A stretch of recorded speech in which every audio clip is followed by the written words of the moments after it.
2116 কোটি টাকা ব্যয়ে নির্মিত হবে সিলেট ওসমানী আন্তর্জাতিক বিমানবন্দরের নতুন টার্মিনাল ভবন। প্রকল্পের কাজ শেষ হলে সিলেট ওসমানী আন্তর্জাতিক বিমানবন্দরে একটি অত্যাধুনিক টার্মিনাল ভবন, একটি কার্গো ভবন, আধুনিক এটিসি টাওয়ার, ট্যাক্সিওয়ে, অ্যাপ্রন এবং আধুনিক ফায়ার স্টেশন স্থাপন হবে।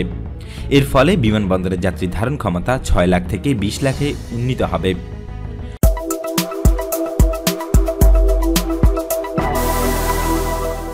লন্ডন, ম্যানচেস্টার সহ বিভিন্ন আন্তরিক গন্তব্যে ফ্লাইটের কারণে জনপ্রিয়তা বাড়ছে।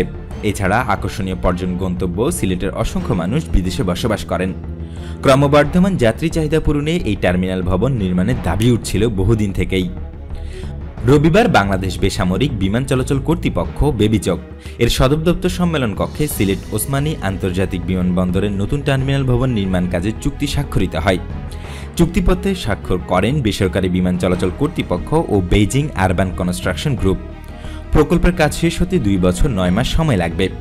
চুক্তি স্বাক্ষর অনুষ্ঠানে বেবিচক chairman air vice marshal Mohammad Mohidur রহমানের মন্তব্য, এই প্রকল্পটি বর্তমান সরকারের একটি দূরদর্শী ও অতি গুরুত্বপূর্ণ প্রকল্প। প্রকল্পটি বাস্তবায়িত হলে দেশের আর্থসামাজিক উন্নয়নের ক্ষেত্রে ব্যাপক ভূমিকা রাখবে। তিনি বেইজিং আরবান কনস্ট্রাকশন গ্রুপকে বেবিচকের ডেভেলপমেন্ট পার্টনার হিসেবে স্বাগত জানান। প্রতিষ্ঠানটি সিলেটে একটি আন্তর্জাতিক মানসম্পন্ন, অত্যাধুনিক সুবিধা সম্পন্ন ও দৃষ্টিনন্দন টার্মিনাল ভবন নির্মাণ করবে বলে তিনি আশাবাদ ব্যক্ত করেন। হেরাল্ড হুয়াং বেইজিং সহ বিশ্বের বিভিন্ন আন্তর্জাতিক বিমানবন্দর নির্মাণে তাদের দক্ষতা ও অভিজ্ঞতার কথা উল্লেখ করেন।